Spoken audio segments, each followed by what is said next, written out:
প্রতীক্ষার অবসান। আমরা কিন্তু ধীরে ধীরে চলে এসেছি মায়ের পীঠ। আগের দিন ছিলাম কঙ্কালীতলা, আজকে চলে এসেছি তারাপীঠ।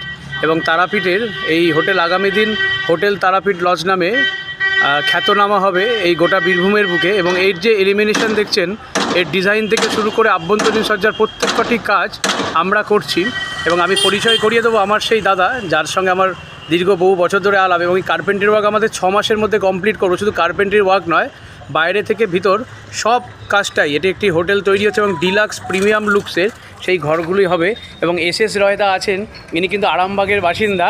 হ্যাঁ, আমার খুব দাদা, খুব প্রিয়জন দাদা। দাদার সঙ্গেই কথা। এবং ওনার স্বপ্নের এই যে আগামী দিন হোটেলটি সেজে উঠছে তারাপীঠ, এই পুরো first floor, second floor, third floor এবং ফোর্থ ফ্লোর, এই 4তলা অবধি আমাদের স্পেস হোমের হাত ধরে এই বাইরের আউটিং ইলিমিনেশন এবং ঘরের যে সমস্ত ডিলাক্স রুমগুলো আমরা করব, কোনোটা প্রিমিয়াম লুকস করব, সেই রুমগুলো আগামী দিন আপনাদের সামনে দেখিয়ে নেবো, যেখানে কার্পেন্টারি